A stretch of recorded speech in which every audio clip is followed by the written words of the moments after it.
Hello and welcome, everyone. I hope you are doing well. I have a very awesome guest. Welcome, Victoria Ferrer. How are you Thank doing you. tonight or I'm today? good. Looking forward to this interview. Thank you for inviting me, Garrett. Yeah, I've been so excited to do this. I've been wanting to do this for a while, but thankfully COVID allowed me to do this, so this is a lot more convenient for the both of us. But thanks That's again for being here. most my pleasure. I just want to say before I go into her bio, she's pretty much world famous in the world of Toastmasters. So I'm going to give you guys her bio, and you're going to be amazed by it. So Victoria is a corporate trainer and a personality development coach for adults and teens in the Middle East. She's a certified international professional trainer and certified international professional training manager, accredited by the American Certification Institute.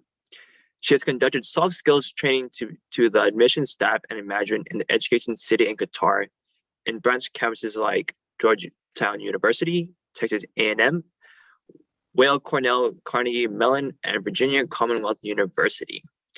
She has also conducted training on communications, leadership, cultural intelligence, global accent, improvisation, and characterization, among other topics in the UK, Europe, Africa, Malaysia, Thailand, Hawaii, and the Middle East. Vicky or Victoria graduated with a Bachelor of Arts in Behavioral Science. She also has a master's degree in developmental communication. She was actually number 2 in the class. She's currently taking up a diploma in psychology and counseling. She recently completed a course in dialectical behavioral therapy with Dr. Lane Pedersen. This is the exciting part right here. Victoria was a Region 11 advisor of Toastmasters International, covering Britain, Ireland, Middle East, Europe, South and West Africa from 2015 through 2016. She conducted communication and leadership training in Barcelona, Spain, Nice, France, Denmark, Copenhagen, United Kingdom, West Africa, South Africa, Kuwait, Bahrain, Qatar, Oman, Lebanon, and Jordan. She was a past District 1220 governor of 7 countries: Bahrain, Jordan, Kuwait, Lebanon, Oman, Qatar, and the United Arab Emirates. Vicky has received the DTM Distinguished Toastmaster Award twice and is on her way to her 3rd one. She was a stage and television actress in the Philippines, and she currently resides in California. Wow. That is nothing short of spectacular. Thank you. What's your definition of leadership? You know, leadership doesn't exactly have a definition because for me, it's through my experience and my experiences leading. I take it as a relationship and the journey with your team members. And you want to reach a goal and you make them involved, you influence them, you motivate them, and you work for success. And that's what I feel leadership is all about. It's not talk, it's all action. I love that. Really love how you also mentioned journey. When you said journey, it made me really think about how we're doing this together. Many times, many people do look at leadership as one guy's in front and then everyone else behind. But you're saying, hey, let's do this together, and it requires action to do it. So that's a very intricate That, definition, yeah, I'll call it. right, right. Based off your experience, what do you think are some leadership mistakes? Ha, many, many. I've seen certain teams which I coach, right, or used to coach, where the leader is not involved. He says, no, no, no, they can all do it, and it's a hands-off type of a strategy which doesn't work. The leader does not know his team members. He doesn't know them personally. He doesn't know their strengths and weaknesses, which is a real no. You have to know your team members. Mm. Thirdly, the leader always takes the credit and leaves. When everything is right, the leader will say, I did this. And when everything is wrong, oh my God, you team members, what did you do? I didn't tell you to do this. So there are many, many things. And however, if you want to call yourself a leader, you have to take many things into consideration. And at the end of the day, it's your team who will make every project successful. It's not you. And you should always be behind them and let them be in front and take the credit. There are many things I wish I could, discuss. It will take us 2 more days with leadership mistakes. And we don't want that. Those are some great ones. I know that's interesting how you mentioned that there's the absence of leadership presence. I've also heard too much leadership presence where they're micromanaging, they're very aggressive. I mean, there's such a two polars. How do you balance it too? Because sounds like you want to be right in the middle. So how do you get to right in the middle? You see, I have to trust, first of all, my team members. I know their strengths and weaknesses. So I'm more of like an affiliative, coaching, democratic type of leadership that I use depending on the situation. It's something that you should balance, right? And it's different from team to team. You have to know what kind of leadership would this team need in order to be able to achieve our goals. And as I said, it's like you're cooking something and you have to find the right ingredients to make the food really delicious and make everybody like it. It's the same. Do you have the right ingredients to make this team work and be successful? So it's a matter of balancing, and at the end of the day, it's situational. Your leadership style can change from 1 hour to the next hour, depending on, again, the situation.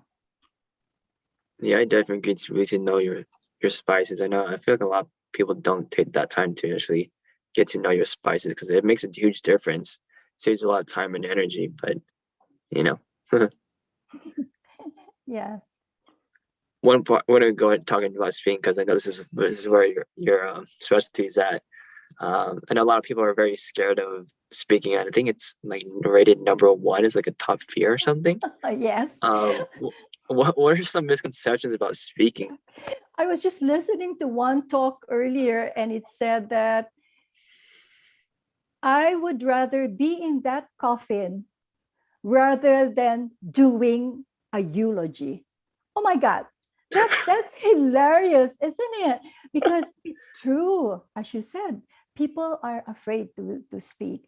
But constant practice and building your confidence will help you be a better speaker. And don't forget, you need a mentor to guide you through these different process and steps to be able to gain that confidence and be able to speak. Now, in terms of speaking, uh, it's really difficult. It's not a joke.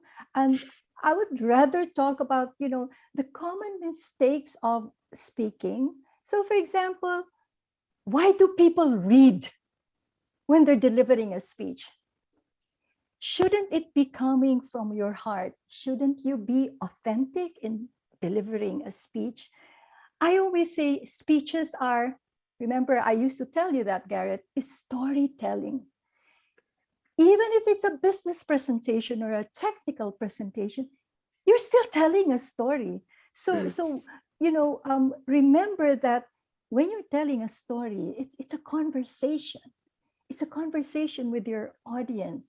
And you don't memorize, because if you miss one word because of memorizing, and I've seen many speakers do that, they're blacked out. They can't anymore continue because they forgot 1 or 2 words, which is not, the right thing. Keep it in heart. Build those bullet points in your mind, and then speak out your heart. Speak with sincerity. Speak about something that you know. Don't speak about something that you have to ask Dr. Google. And then, you have to memorize, and you're not even convinced that you should be talking about that topic.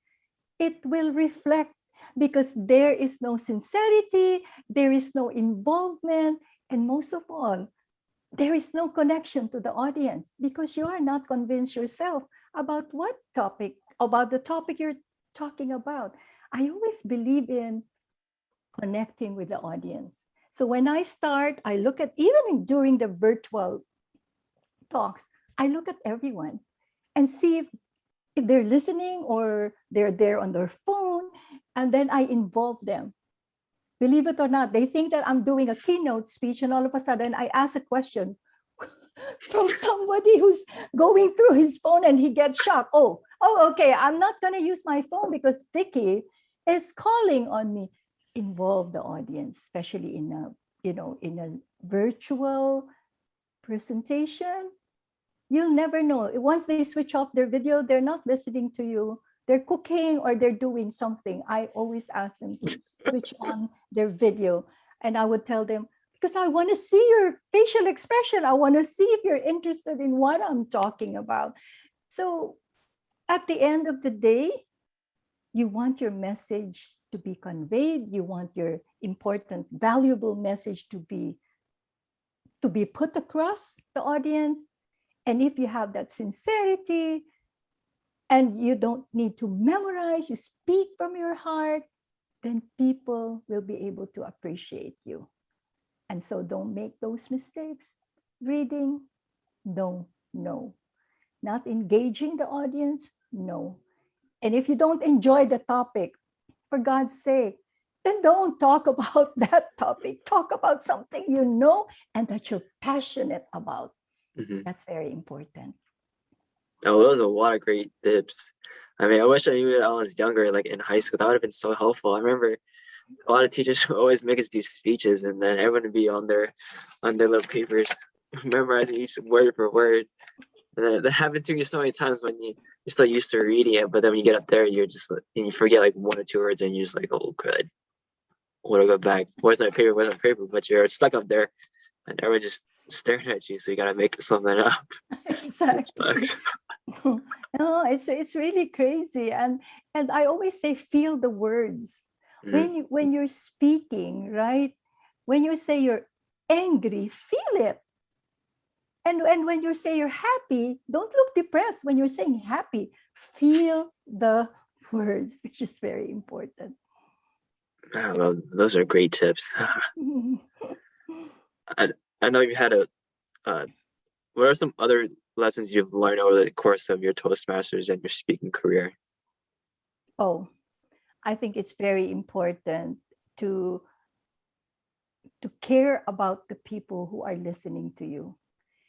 I always want to find out the demographics, the background of those who will be listening to me, because that's the time when I start discussing what's the best topic, or what do they want to hear about, what topic, right? I'm not going to talk about, for example, to a group of Toastmasters, and I'm going to talk about Pilates or yoga, because maybe they can read it out, they can research on it.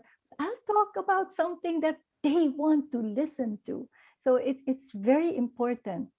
Number two, simplify your language. Hmm. Don't show them that, listen guys, I know a lot of difficult words that I don't want you to understand. So and nobody will understand, nobody will appreciate. I've heard some speakers who use a lot of acronyms, and they don't define the acronym, and everyone starts, what's he talking about? I mean, he's out of this world. Is he with us? And so just be careful when you're delivering a speech, because the effectiveness dies down once you inject something that people will not understand, and most of all, they will not appreciate.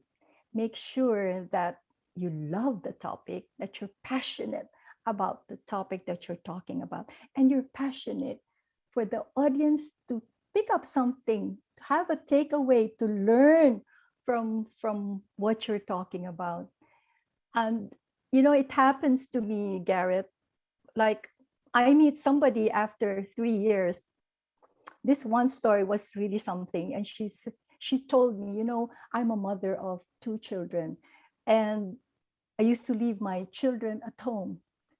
One was 7 and one was 9 years old. And then, Vicky, I remember your speech when the mother lost her child, because she couldn't look after the child. And so, the next day I resigned from my job and now I'm taking care of my children. My husband earns the money. I work from home.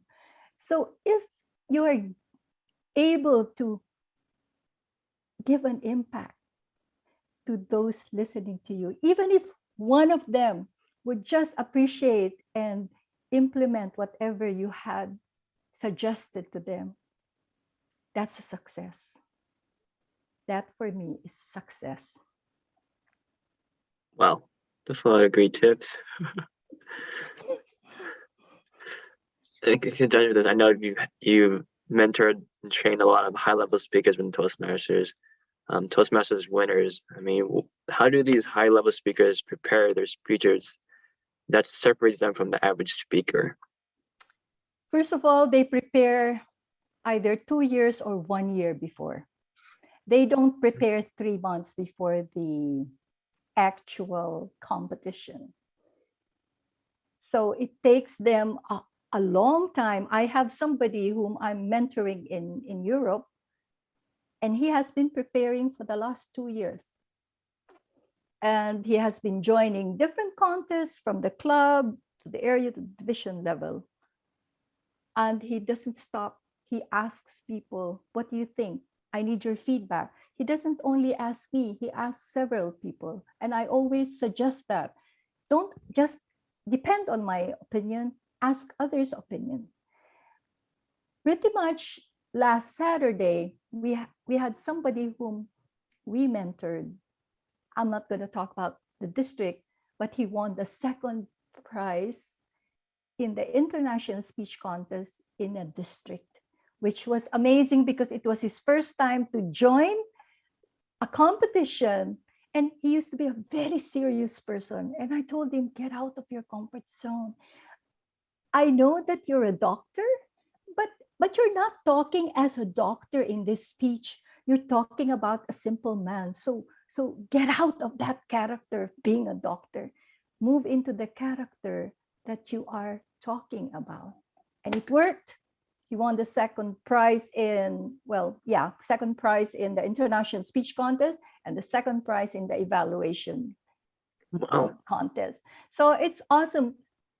The only thing that we need from those whom we mentor is that they listen. Sometimes they can be stubborn and they don't believe what the coach is saying. I've been in the business for about 22 years. So I know.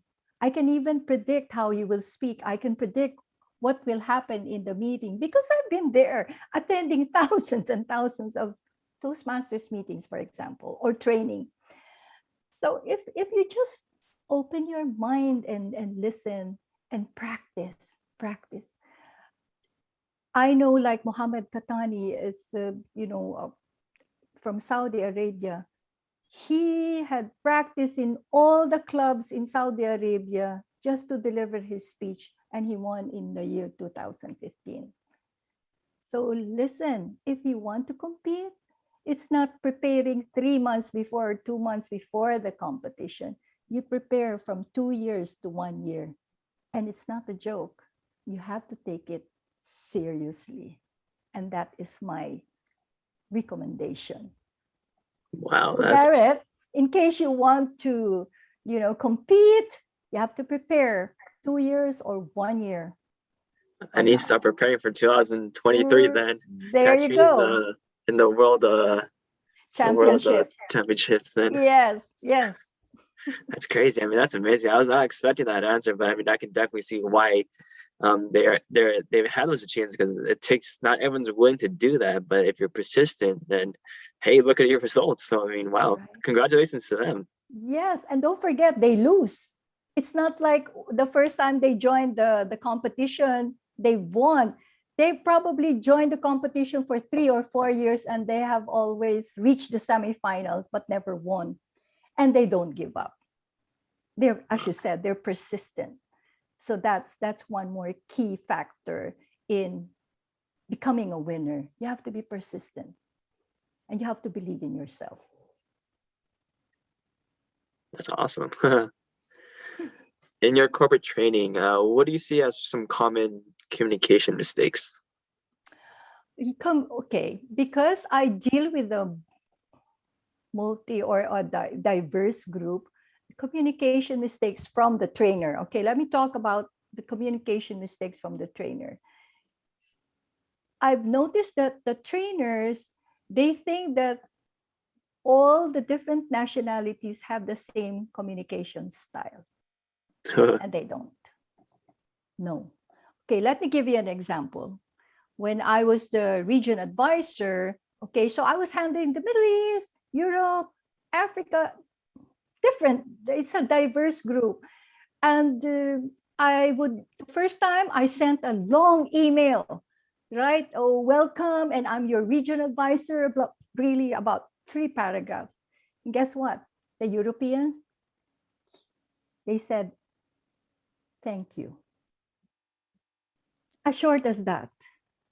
They didn't bother to answer me with many sentences. They just said thank you. That's how they communicate. Short and sweet. Now, for the Arabs, okay, in the Middle East, if you want to ask them something, if you want to request something from them, it's very rude to tell them, oh, I want something from you. No, you have to ask first, how's your health? How's your family? How are the neighbors?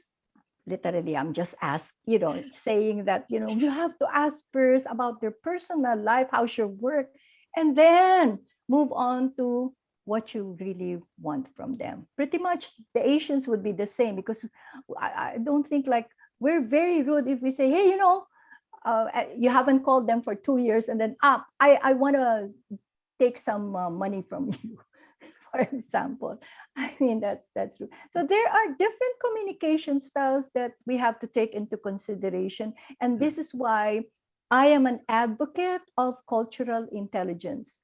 Instead of EQ, which is emotional intelligence, we now have moved to CQ, which is actually cultural intelligence, being able to work and deal with a diverse group across cultures.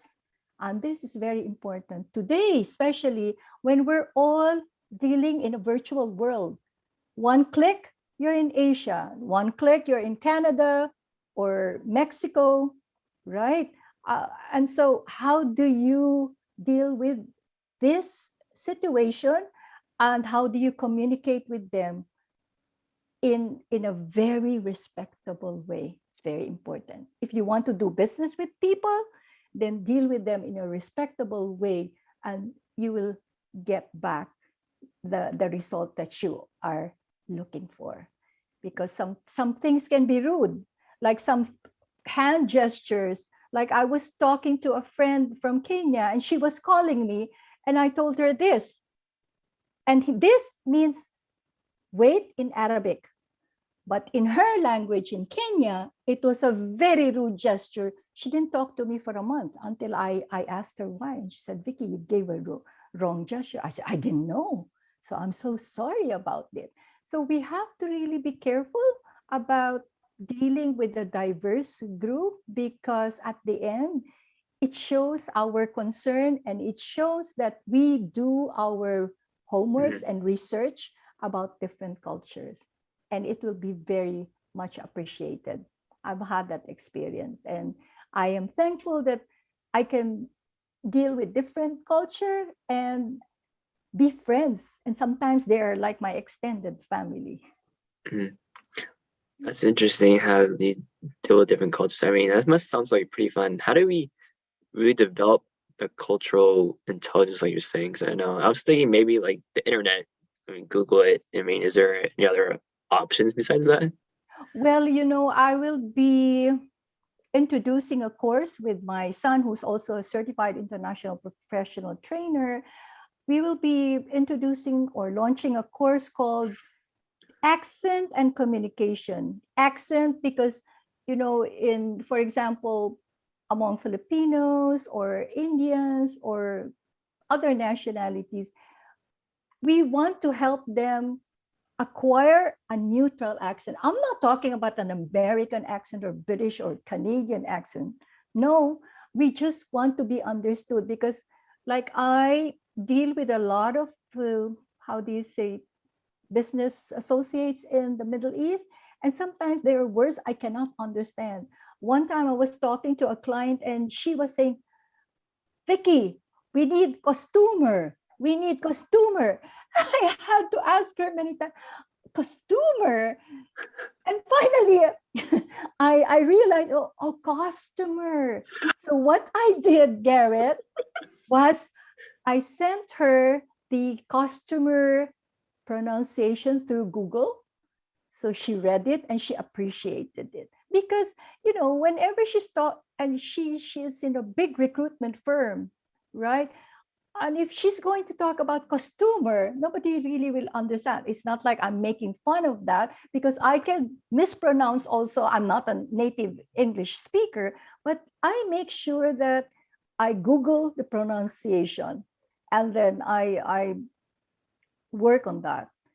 And it's very important. Therefore, we are introducing this course to help them understand the world and communicate with the world.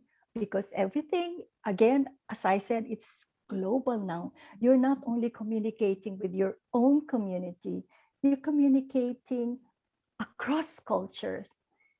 And we will also be talking about cultural intelligence in that course, where we talk about 4 different factors that are needed to be able to work on cultural intelligence, and also based in my experience of 15 years of training all over the world, and how effective can you be able to do it?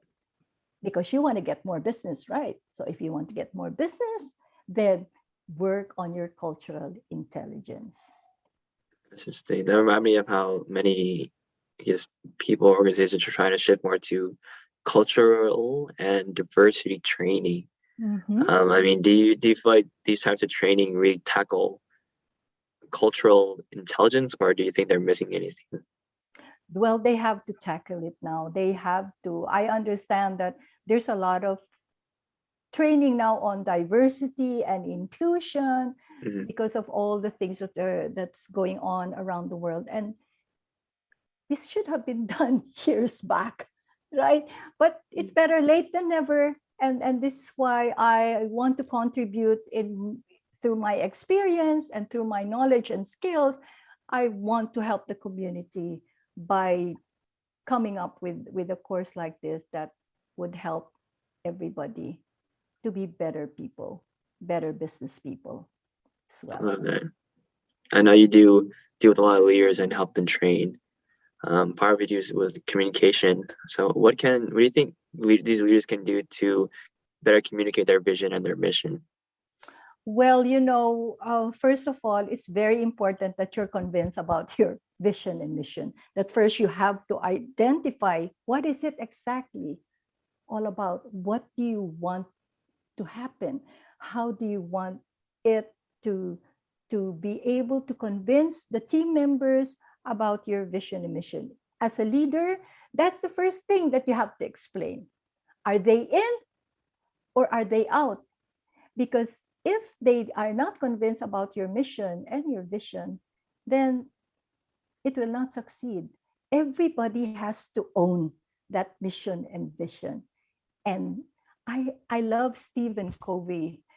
So, the habit number 2, begin with the end in mind. And I always practice that in all my projects. I have to start thinking, how will the result be? And I start foreseeing already what can happen. What are the challenges that can happen if I begin with the end in mind? And it's the same thing with your team members. Hey guys, this is our goal. This is our mission. This is our vision. And we begin with that. And then we move backward and say, how do we start it? And how do we reach that mission and vision and goal? So it's very important. Everybody has to own it. This is not your mission, vision, goal. This is the team's mission and vision. So we are all one in this. We should all be united. I love how you integrate the team's efforts into the vision mission. And a lot of people, kind of what we were talking about earlier, how I was saying that many people see as the leader leading, but it's more of a group. And I love how you really mentioned that, because that really puts into context of how important the team members are and the communication styles, and pretty much we've been talking about this whole time, actually. Yes. I wanted to mention, in the Middle East, I was one of the first women to be a leader among men. So for example, in some communities, they don't accept women as leaders. And that was like 20 years back, right? And there were some of them, men, approached me and you said, we've never had women leaders. And I said, well, I'm not your leader. I am your team member, and we all decide on everything together. And they like the style. You should never, ever assert yourself as I'm better than all of you. I'm the leader, and you guys are all under me. No, we're all equal. And I make it a point that everybody contributes to the decision. And those same men came to me after my term was over and said, Vicky, you're the first woman leader, but you're the best woman leader that we have ever met. And until today, we are like an extended family with these men leaders, because they see that, yes, women can be leaders as well.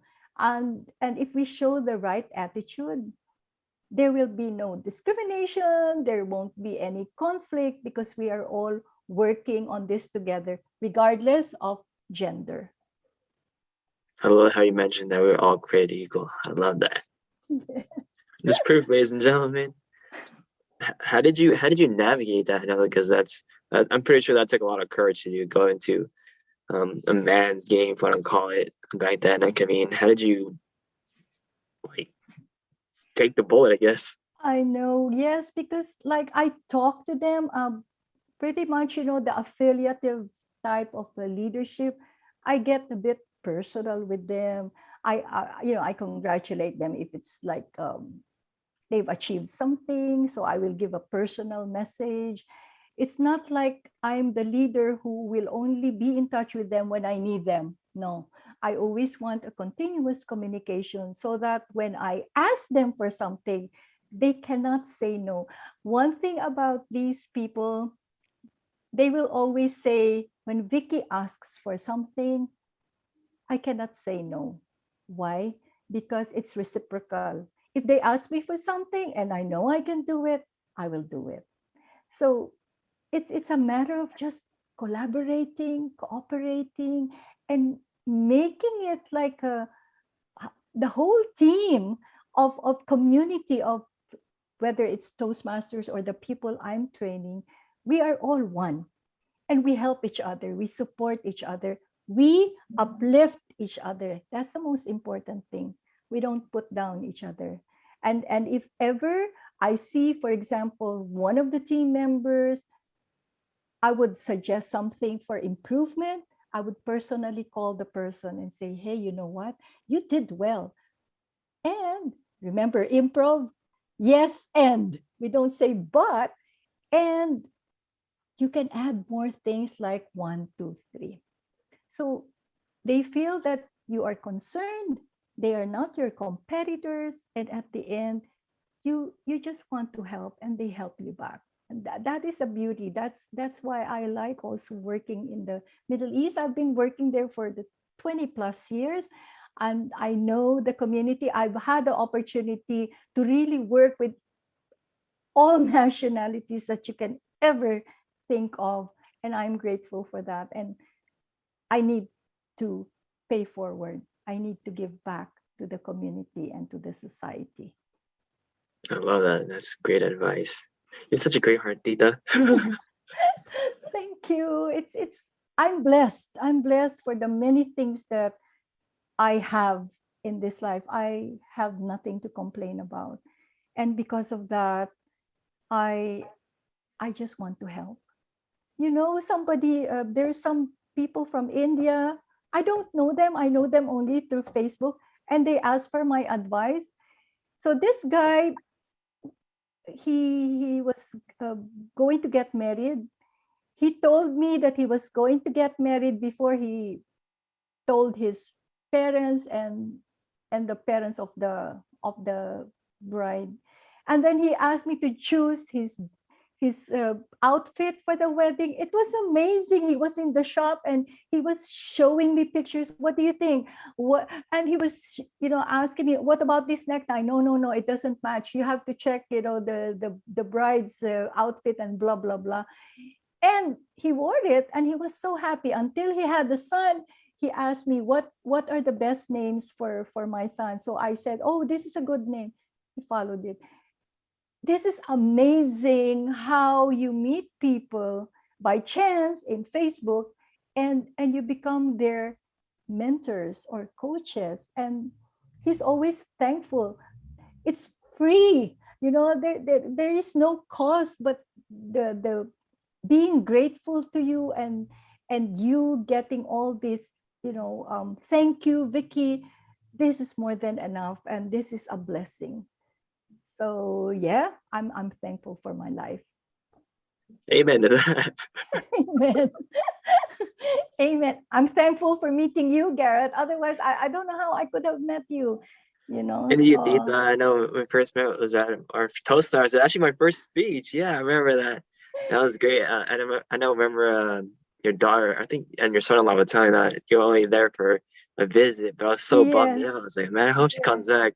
Sure enough, COVID happens. So she comes back. Yes. And here we are doing the interview. So that's awesome. Yeah. Thanks again, Tita. Love you being Most here. welcome. Most welcome. What, based off your experience, what's a key takeaway that you've gotten from being a leader? You know what? As I did mention, it's the experience and being able to face any challenge in a calm and focused manner. That's a key takeaway. I don't panic. Like, for example, I have a big challenge. I don't panic. I say, okay, we're going to solve it. Vicky, focus. And I ask for, how do you say, advice from other people. I don't just do it on my own. I ask advice from those who have experienced the same challenge. And I will ask for several, right? Several advice and then compare it. Always be calm. Don't panic. Don't affect yourself with negativity or fear, because when you do that, you cannot be able to solve the problem. I always tell my students and participants, even if you hit your head on the wall, it's not going to solve the problem. So do it in a very logical way and ask help from others if you cannot do it by yourself. You are not alone.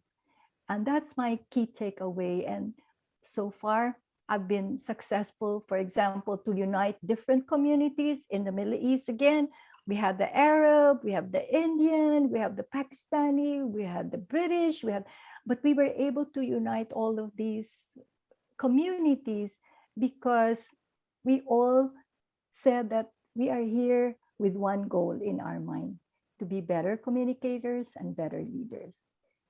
So let's all collaborate together. Let's be unified in whatever we do. And true to itself, we have a wonderful community of speakers and leaders. And I am enjoying the journey until today. That's awesome. Yeah, a quote just came up in mind. It was John Maxwell's the teamwork makes the dream work. So that Yes. totally hit the nail coffin. Mm-hmm. Yes, it's very true. It's very true. Yeah. If a niece or nephew, let's say they're around the ages of 10 or 12, came up to you and asked you, what do they need to do to be the best leader that they can be? What would you say?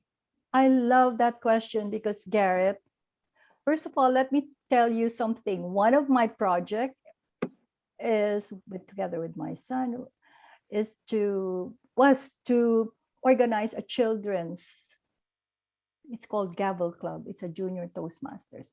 And we have organized that since August last year.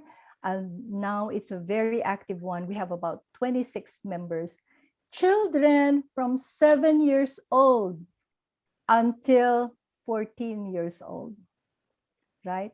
So we have encouraged them to be leaders and public speakers, and we run it like a Toastmasters Club meeting. I would suggest that volunteer for any project that you are passionate about in the school. Look for extracurricular activities that would be able to develop your leadership. Like if there's a gavel club somewhere around your area, please join it, because it has helped those children. You know, those children, because of the corona pandemic, they had to take up online classes. And you know, they said, Miss Vicky, I wanted to commit suicide because I was so depressed. I, I, I didn't have a chance to see my friends. I was just locked inside my room. But because you organized it together with your son, the Gavel Club, now I look forward to it because I can be able to speak to people, even if I don't know them. I can share my stories to them. Isn't this a wonderful thing? Don't just be doing online games. It will help. I know that the skill is there and there is a future, but also socialize with people, even if it is virtually. Socialize with people you don't know, with strangers, reach out to them and learn how to be a person who could be a good communicator and a good leader. And of course, at the end of the day, just enjoy whatever you're doing, be passionate, because don't forget, whatever you're doing today is part of the future. Whatever will happen in the future, it's because of what you have done today. So, yes, just join anything that can improve yourself, aside from gaming. Has that club been around a while, or is that rather new?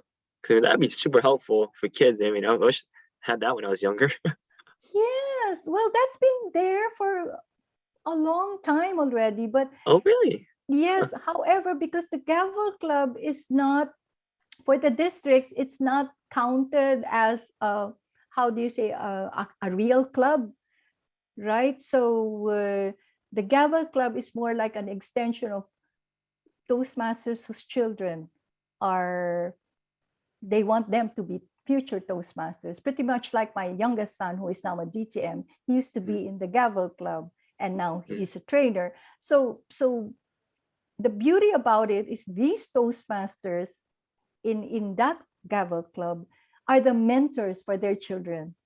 So we have Toastmasters who are involved in this Gavel Club. We are all one team helping the children. My granddaughter, who's 7 years old, who is the daughter of my youngest son, is part of the Gavel Club and she's enjoying it. Like she says, you know what? Momsy, she calls me Momsy. I want to be the listener the next meeting. 7-year-old Garrett. So, you know, if you have any chance in your area to do a Gavel Club for the teenagers during summer, I we can do it together. We can help each other on that. That sounds And like fun, actually. yes, You know, actually in high school, I've always wanted to do Toastmasters, but I found out you can only do it when you're 18. So I was like, ugh. When yes. So college these came, then it's been on the push, but until now, so right. So if any, you know, anyone wants to organize in the in California, I think there's one Gavel Club, but it's really very helpful to the children. And you will see the transformation in them. These children are amazing. They are really good in storytelling skills. You would say, "Oh my God, this kid, this teenager is a better speaker than the adults. They're very good in table topics. You cannot imagine. They do all the roles, Toastmaster of the day and whatever, and mhm. they're excellent." And I become emotional because I say, "Oh my God, these children." And if we are able to train and also focus on the children and the teens, Can you imagine how our future generation will be? We will have better communications and better leaders. That's very important. Let's not only concentrate on training adults, because the youth, they need it the most today. I definitely agree with that. Yes, yes. What's your favorite leadership book? Oh, I still believe in Stephen Covey's The Seven Habits. It's a good book. I love it. It's been in 1989, but I always refer it like it's my Bible, because I like it's simple, right? And practical. It's used in any leadership technique or style. So I love, especially Begin with the End in Mind. That's my favorite. And I also like the way Stephen Covey divides the process of being a dependent, and then you become independent, and finally you become interdependent. And that's what we're doing, correct? So Mhm. very, very practical. I like John Maxwell's leadership books as well. I've read, because at one time he was a guest in one of our conventions, Mhm. and his leadership books are very practical, and I love it because he uses simple language which everybody across cultures could understand. So John Maxwell is one of my favorites as well. Yeah, I love his books too, and definitely Stephen Covey's too. I think like actually I've seen some teachers actually have those 7 habits in their classes. So wow, that's pretty good. I wish I had that as a kid.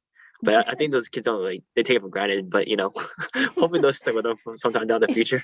I know, right?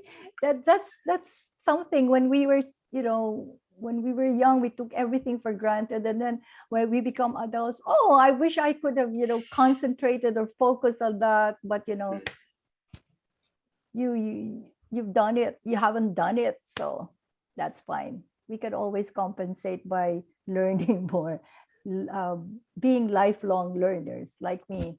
I still study until today, because I believe that as long as I'm breathing and as long as I'm healthy mentally and physically, we have to I have to keep studying and learning, because we have to keep up with what's happening in the world, with the virtual world. How do you do training in a virtual world? How do you communicate? How can you be a leader in via Zoom, right? So there's so many things to learn about. We cannot be stuck to the years before Corona, because times were different at that time. So now we just have to cope up and appreciate and embrace the changes.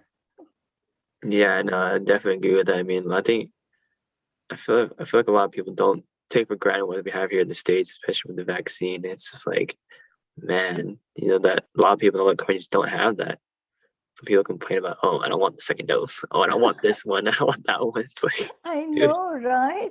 So, no, we just have to appreciate everything that we have. We're blessed. I mean, other countries, they're dying for the first dose. They can't even have the first dose, Yeah. right?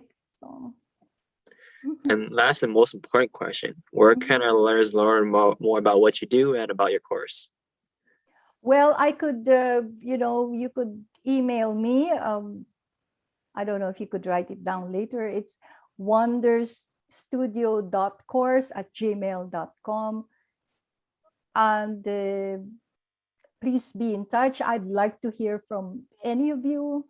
And if there's any way I could help you, coach you, or mentor you, or do training, or even be a keynote speaker, I am available. As if the schedule permits, I will be more than happy to reach out. Awesome. So I'll go ahead and put her contact info in the comments in the bio below. Yes. Again, Tita, thank you so much. I have certainly definitely learned a lot. I've had such a fun time, and it was also always great to see you as well. Thank you. It was so pleasure to have this interview, this beautiful conversation, and it also helped me a lot. I love our way of reaching out to the world. And thank you again for the invitation. And we hope to see you soon, Garrett. All the best to all your projects. All right, ladies and gentlemen, I hope you guys stay safe and stay healthy, and we'll see you guys next time. Take care. Take care. Bye bye.